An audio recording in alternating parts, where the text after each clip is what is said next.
Assalamualaikum warahmatullahi wabarakatuh. Alhamdulillah, alhamdulillahi rabbil alamin. Wassalatu wassalamu ala rasulillah wa ala alihi wa sahbihi wa man tabi'ahu. Asyhadu an la ilaha illallah wa asyhadu anna Muhammad rasulullah. Allahumma shalli ala sayyidina Muhammad wa ala ali sayyidina Muhammad walhamdulillahi alamin. Rabbi israh li sadri wa yassir li amri wahlul 'uqdatam min lisani yafqahu qawli. Rabbi zidni ilma warzuqni fahma waj'alni minas sholihin bi rahmatika ya arhamar rahimin. Ibu bapak sekalian dirahmati Allah dimanapun Anda berada, kami doakan semoga selalu sehat, sehat pikirannya, sehat badannya, sehat jiwa raganya, dan semoga selalu Allah limpahkan rezeki yang banyak berlimpah serta barokah. Amin. Ya Rabbal Alamin. Untuk itu mari kita bersama-sama mengawali aktivitas dengan berdoa. Astaghfirullahaladzim. Astaghfirullahaladzim. Astaghfirullahaladzim. Subhanallah walhamdulillah.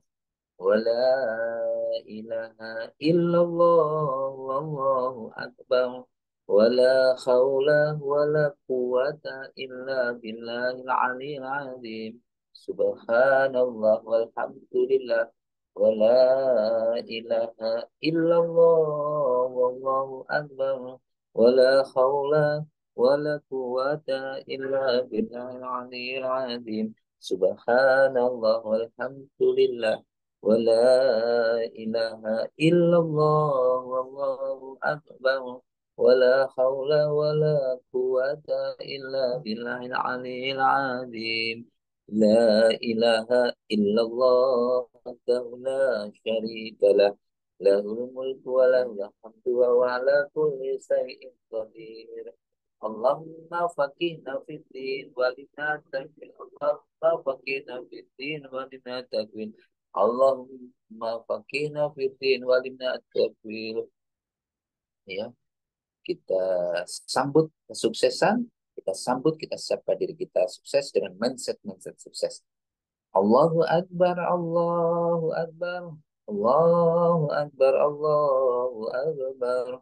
Ashhadu an la ilaha illallah. Ashhadu an la ilaha illallah. Ashhadu anna Muhammadar Rasulullah. Ashhadu anna Muhammadar Rasulullah. Hayya 'alas shalah. Hayya 'alas shalah. Hayya 'alal falah. Hayya 'alal falah. Allahu Akbar. Allahu Akbar. La ilaha illallah. Allahumma inni as'alukal huda wat tuqa wal khiffata wal ghina. Ya Rabbi lakal hamdu kama yanbaghi li jalali wajhil azimi sultanik. Rabbana zalamna anfusana wa illam taghfir lana wa tarhamna lanakunanna minal khasirin. Rabbana hab lana min azwajina dzurriyyatina qurrata a'yun waj'alna lil muttaqina imama. Rabbi anzilni munzalan mubarakan wa anta khairul munzilin. Allahumma rabbana innaka jami'un nasi liyaumin la raiba fihi innallaha la yuliful mi'ad. Allahumma rabbana anzil alaina ma'idatan minas sama'i takunu lana indalil awwalina wa akhirina wa ayatan minka warzuqna wa anta khairur raziqin. Allahumma rzuqni izan wa syarfan waj'alni mu'minan sholihan mahbuban indaka wa indan nasi jami'a. Allahumma rzuqni izan wa syarfan waj'alni mu'minan sholihan mahbuban indaka wa indan nasi jami'a. Allahumma razuqni izzan wa syarafan waj'alni mu'minan sholihan mahbuban indaka wa indan nasi jami'a. Hasbunallahu sayu'tinallahu min fadlihi wa rasuluhu inna ilallahi raghibun. Rahmati Allah. Ini mumpung masih memperingati hari guru ya, memperingati hari guru. Itu kemarin, kalau kemarin sudah sampaikan tentang keutamaan guru, keutamaan kiai ya. Untuk hari ini saya ingin menyampaikan tentang keutamaan adab. Ya. Adab itu sangat penting ya. Adab itu sangat penting sekali ya.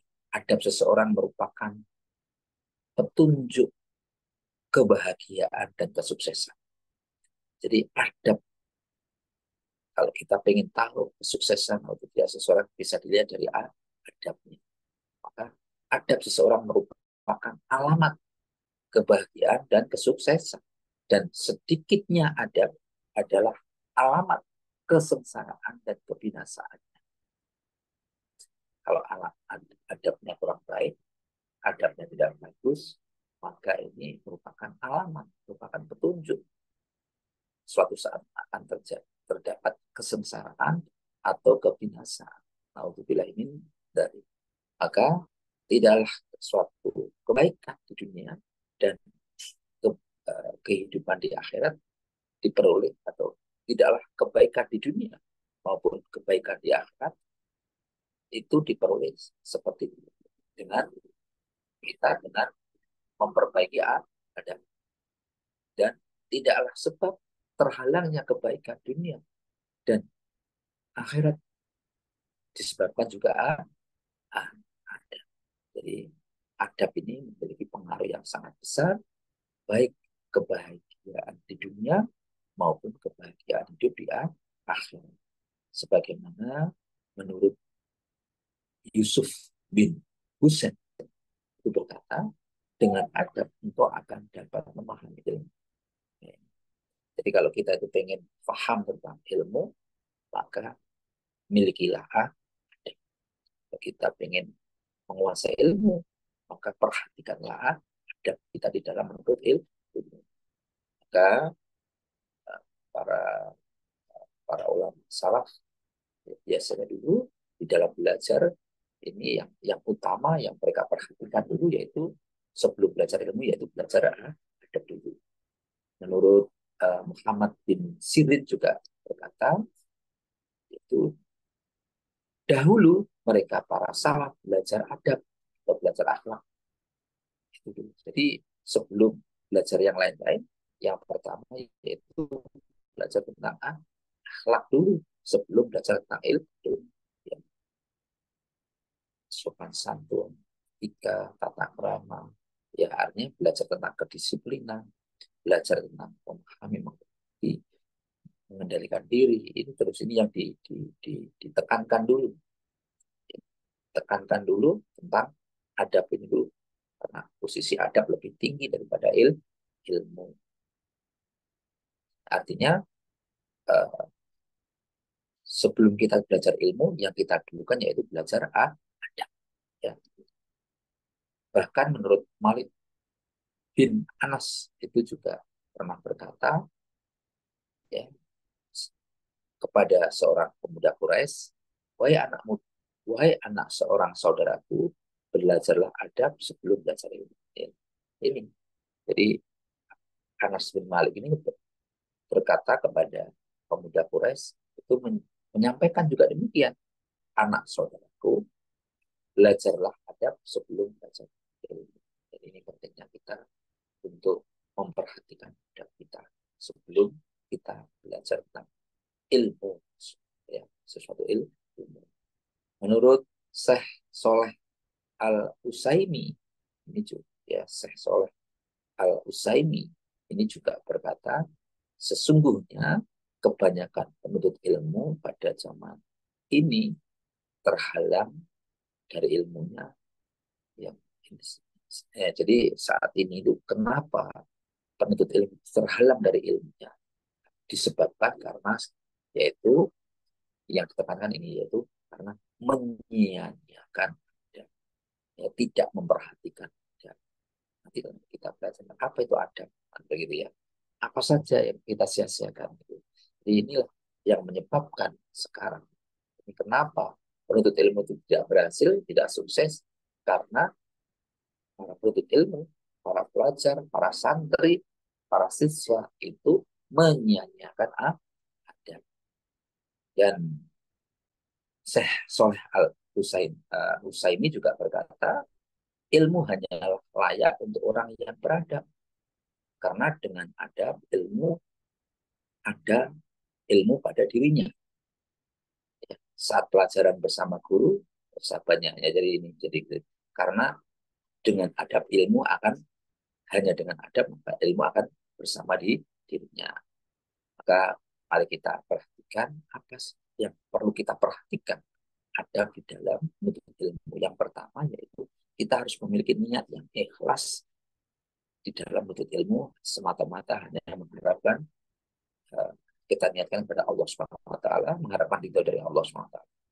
Ya, itu jadi uh, kita niatkan menuntut ilmu itu tadi merupakan ibadah yang mulia sehingga kita di dalam menuntut ilmu tadi dibutuhkan keikhlasan, hati yang ikhlas di dalam menuntut ilmu. Ikhlas itu apa? Ya, tujuan utamanya untuk meraih kemuliaan hidup. Jadi, namun dalam hal ini bukan meraih kemuliaan untuk kita mendapatkan harta, tahta dan seterusnya, bukan. Tapi semata-mata hanya mengharapkan ridho Allah.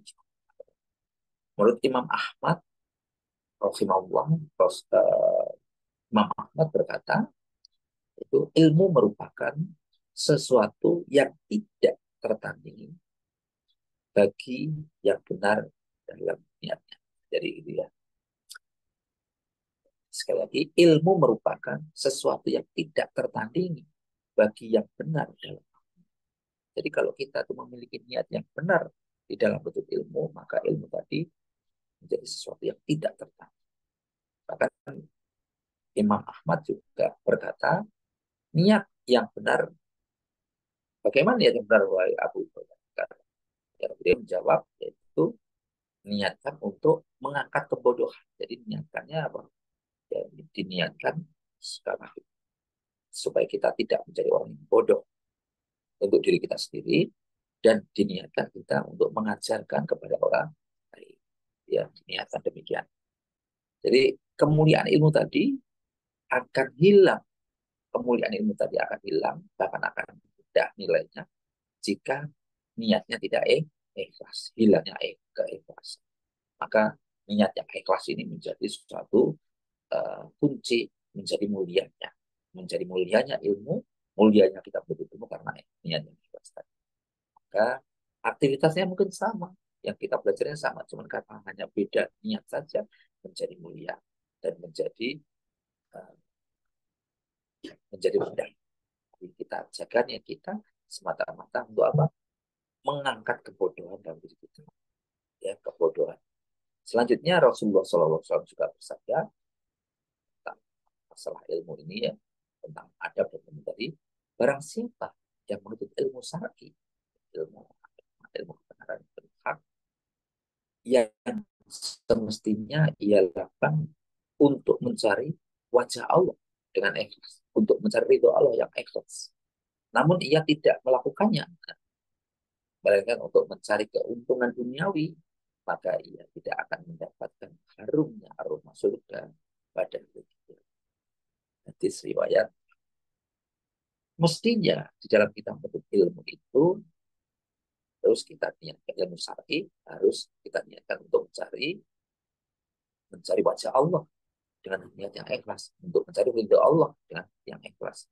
Namun kebanyakan ia tidak melakukannya, ia mencari keuntungan duniawi supaya mereka sukses, supaya nanti bisa bekerja, supaya bisa kaya raya, supaya terpandang, supaya ini A, I, U dan seterusnya. Maka dia kalau yang demikian, maka dia tidak mendapatkan harum surga pada dia. Ya, dan kita terhindar. Selanjutnya yang nomor dua, yaitu di dalam menuntut ilmu selalu bergembira, bersyukur dan bergembira Dan jadi kita harus ceria di dalam. Dengan ceria itu ilmu itu mudah. Dengan ceria itu mudah. Bahkan Allah SWT berfirman, namun sebelumnya Ibnu Qayyim juga berkata, Allah merintahkan ahli ilmu supaya merasa senang dan gembira dengan nikmat ilmu yang telah diberikan. Jadi kita dapat ilmu itu bergembira, ceria. Karena saat ini kita ceria atau sedih kalau kita dapat ilmu. Aduh, pelajaran lagi. Waduh, materi lagi gitu.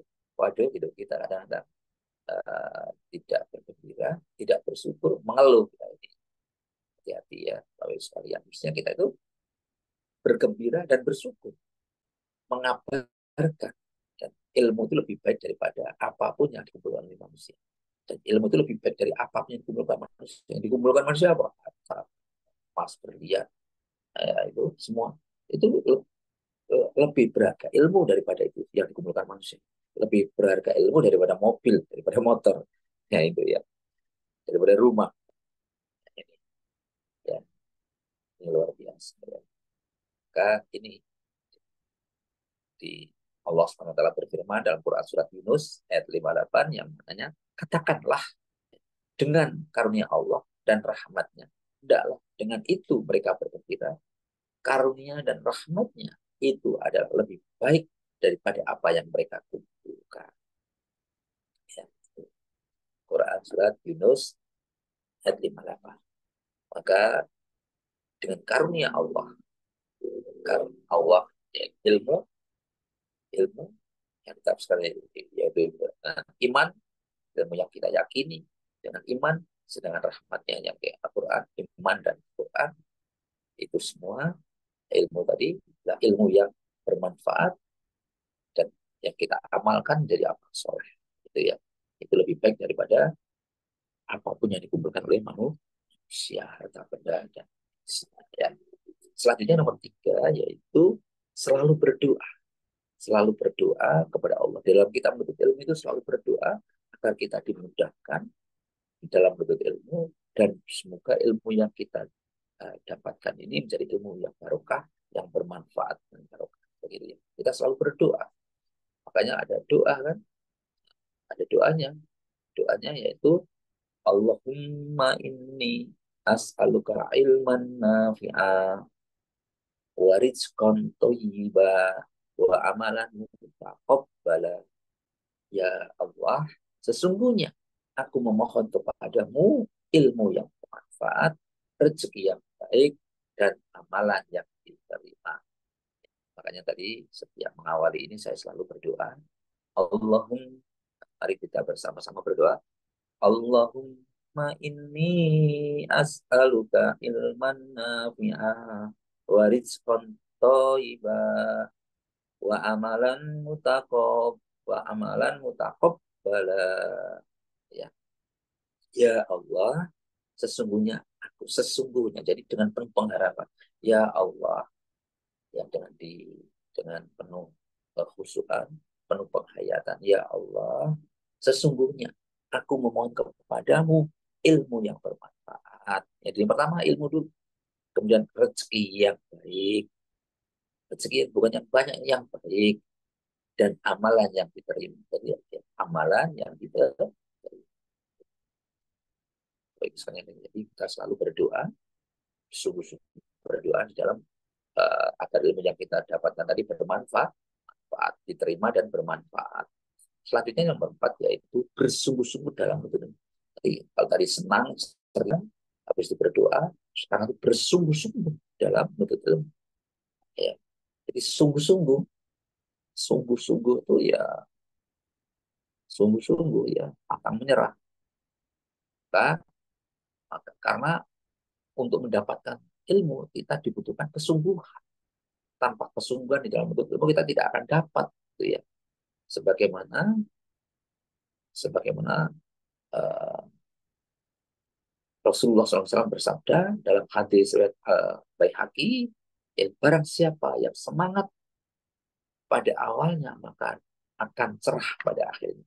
Barang siapa yang pada menuntut ilmu itu pada awalnya dalam menuntut ilmu itu semangat pada awalnya maka pada akhirnya akan cerah. Makanya dalam belajar kita ada ice breaking dan motivasi, ya itu ya, ini semua.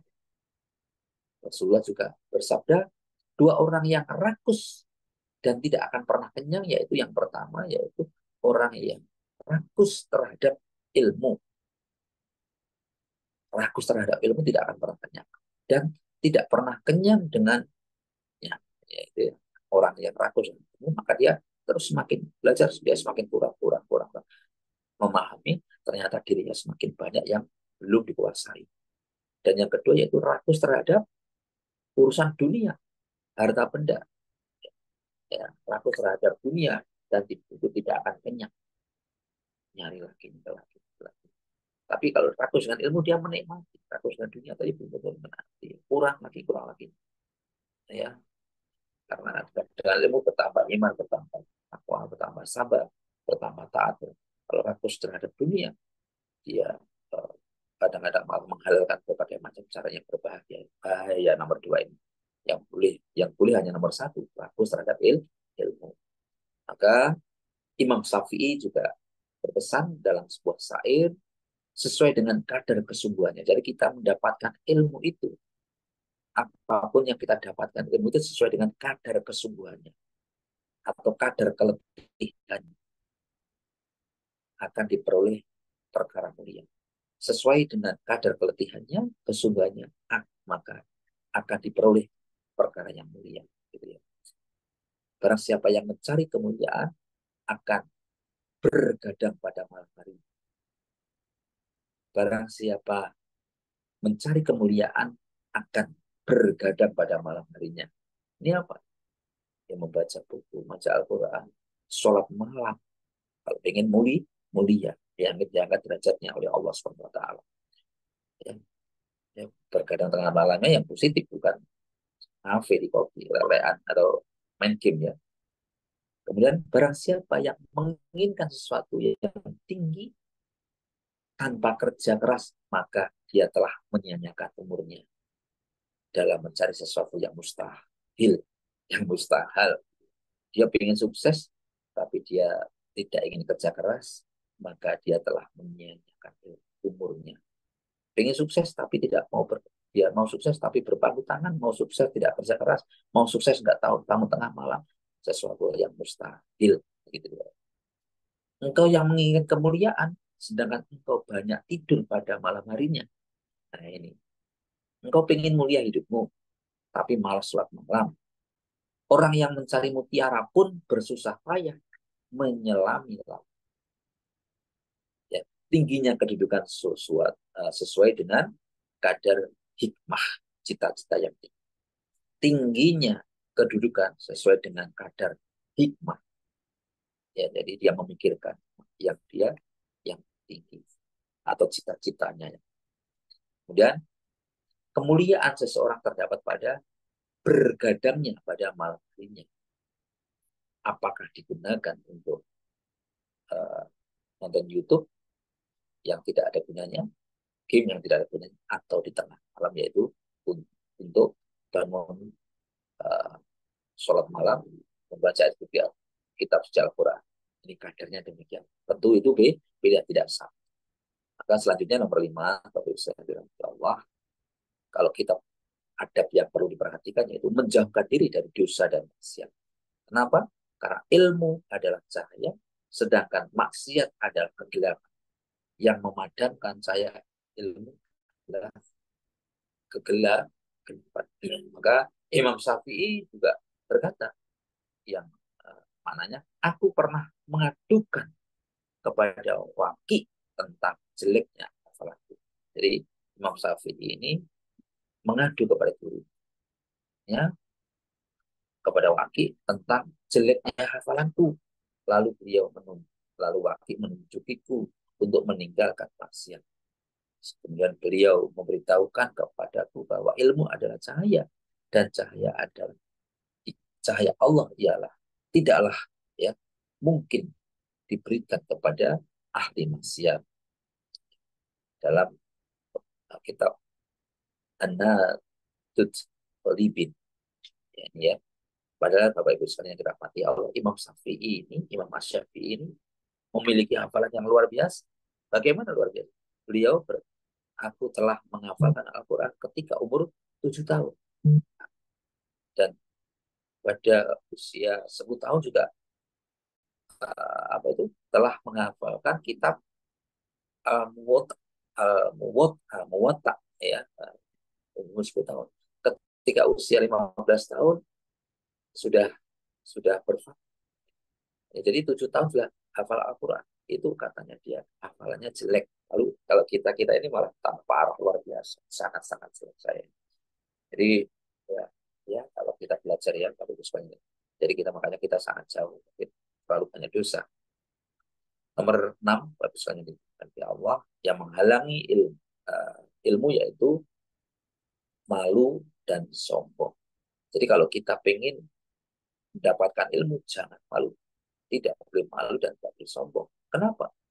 Malu kan kita sering kali mendengarkan, malu bertanya sesat di jalan. Ya gitu ya. Kalau malu, kita tidak tahu, malu bertanya, maka sesat.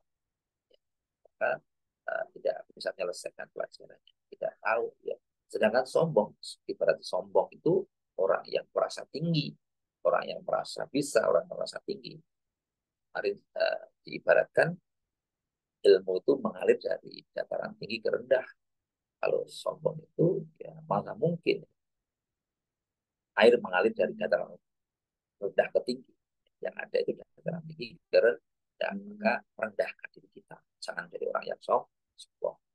Menurut hadis Bukhari, dua orang yang tidak belajar ilmu, yaitu orang yang pemalu dan orang yang sombong. Selanjutnya, kita di saat belajar, kita diperintahkan untuk diam dan mendengarkan dengan baik. Dengan baik-baik, yaitu pelajaran yang disampaikan merupakan sebab seorang pencari ilmu itu menjadi paham santri siswa, maka materi yang disampaikan oleh guru, oleh ustadz harus kita dengarkan, kita cerna dengan sebaik-baiknya. Sebagaimana Quran surat Al-A'raf ayat 204 mengatakan, dan apabila dibacakan Al-Quran, maka dengarkanlah dan diamlah agar kamu mendapat rahmat. Kemudian berusaha untuk menghafal, nomor 8 yaitu berusaha untuk menghafal ilmu yang telah disampaikan tadi, diulang-ulang, dibaca, difahami, diulang-ulang begitu ya. Sebab Rasulullah SAW juga bersabda, semoga Allah memberikan cahaya kepada wajah orang yang mendengar perkataan itu, kemudian ia memahaminya. Ya, jadi memahaminya, yang selanjutnya yaitu menghafalnya dan menyampaikannya. Banyak orang yang membawa fikih kepada orang yang lebih paham kepada, ya, jadi kita setoran ibaratnya begitu, mencari pemahaman apakah seperti ini, apakah betul seperti ini, sama seperti kita membawa bacaan, kita setorkan apakah bacaan seperti ini, ya perbaiki bacaannya, memperbaiki pemahaman tentang fikihnya. Kemudian nomor 9 yaitu supaya ilmu tadi tidak lepas, maka harus diikat. Nah, bagaimana cara mengikat ilmu? Dengan mencatat, ya, mengikat ilmu dengan mencatat, dengan usahakan kita catat kembali. Sekarang ini budaya mencatat sudah mulai luntur ya, mulai berkurang karena semuanya pakai uh, apa itu online, internet, download dan seterusnya. Kadang-kadang itu uh, jarang sekali ya karena mengandalkan itu semua. Kalau itu semuanya harus dicatat. Catat itu salah satu cara mengikat ilmu dengan mencatat supaya tidak mudah lupa. Selanjutnya nomor 10 yaitu mengamalkan ilmu yang telah dipelajari tadi, ya, agar apa? Karena tujuan belajar itu tidak hanya sampai itu terakhir. Di dalam kita belajar itu bukan itu satu-satunya terakhir.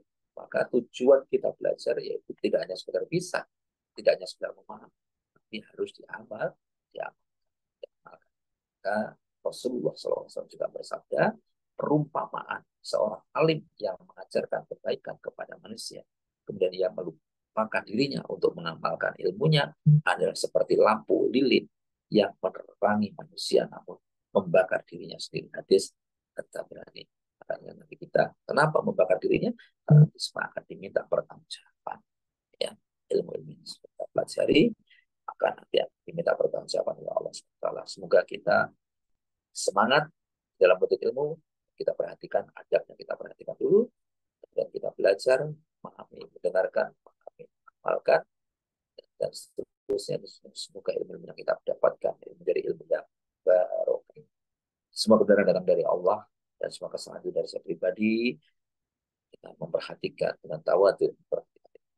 Mari kita bersama-sama berdoa untuk Rasulullah, keluarganya, sahabatnya, para pemimpin kita, wabil khusus orang tua kita, saudara kita, usaha-usaha kita, orang yang berbuat baik kepada kita, orang yang mendolimi kita, kita doakan menjadi orang baik, menjadi orang sukses. Al-Fatihah. A'udzu billahi minasyaitonir rajim. Bismillahirrahmanirrahim. Alhamdulillahi rabbil alamin. Ar-Rahmanir Rahim. Maliki yaumiddin. Iyyaka na'budu wa iyyaka nasta'in. Ihdinas siratal mustaqim. Siratal ladzina an'amta 'alaihim ghairil maghdubi 'alaihim waladdallin.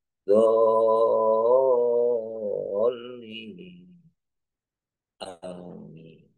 Sampai dengan أعوذ بالله من الشيطان الرجيم. بسم الله الرحمن الرحيم. إذا وقعت الواقعة ليس لوقعتها كاذبة خافضة رافعة. إذا رجت الأرض رجا وبست الجبال بسا فكانت هباء منبثا وكنتم أزواجا ثلاثة. فأصحاب الميمنة ما أصحاب الميمنة وأصحاب المشأمة ما أصحاب المشأمة والسابقون السابقون أولئك المقربون في جنات النعيم ثلة من الأولين وقليل من الآخرين على سرر موضونة متكئين عليها متقابلين يطوف عليهم ولدان مخلدون بأكواب وأباريق وكأس من معين لا يصدعون عنها ولا ينزفون وفاكهة مما يتخيرون ولحم طير مما يشتهون وحور عين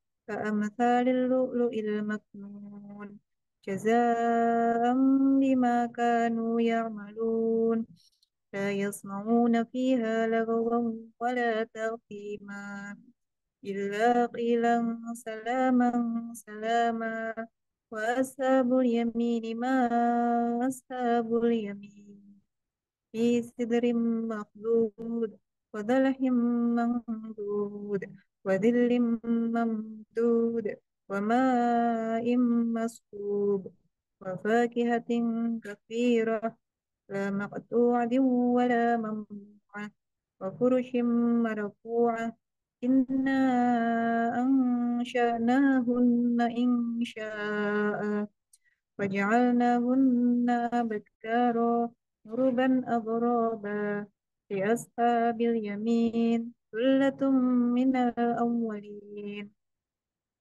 وثلة من الآخرين وأصحاب الشمال ما أصحاب الشمال في سموم وحميم وذل من يحموم لا بارد ولا كريم إنهم كانوا قبل ذلك مترفين وكانوا يصرون على الخنث العظيم وكانوا يقولون إذا متنا وكنا ترابا وعظاما أئنا لمبعوثون أو آباؤنا الأولون قل إن الأولين والآخرين لمجموعون إلى ميقات يوم معلوم ثم إنكم أيها الضالون المكذبون لآكلون من شجر من زقوم فمالئون منها البطون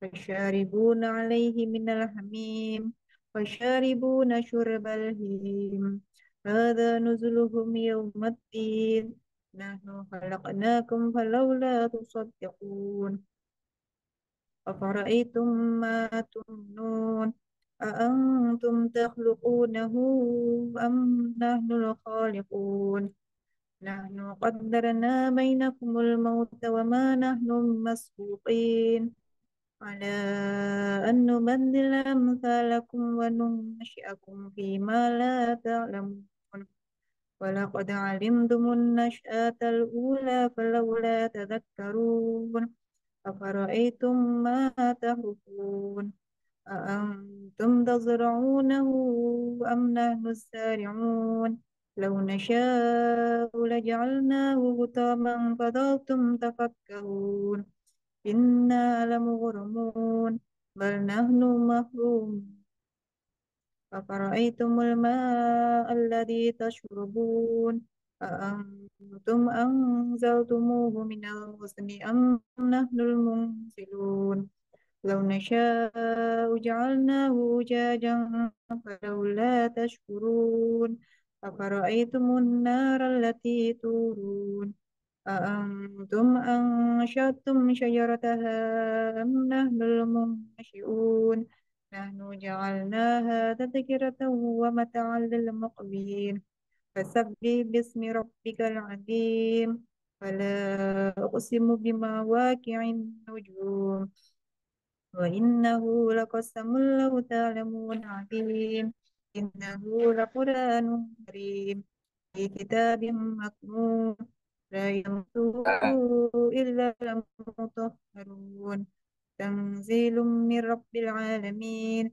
أفبهذا الحديث أنتم مدهنون وتجعلون رزقكم أنكم تكذبون فلولا إذا بلغت الحلقوم وأنتم حينئذ تنظرون ونحن أقرب إليه منكم ولكن لا تبشرون ولولا إن كنتم غير مدينين ترجعونها إن كنتم صادقين فأما إن كان من المقربين فروح وريحان وجنة نعيم وأما إن كان من أصحاب اليمين فسلام لك من أصحاب اليمين وأما إن كان من المكذبين الضالين فنزل من حميم وتصلية جحيم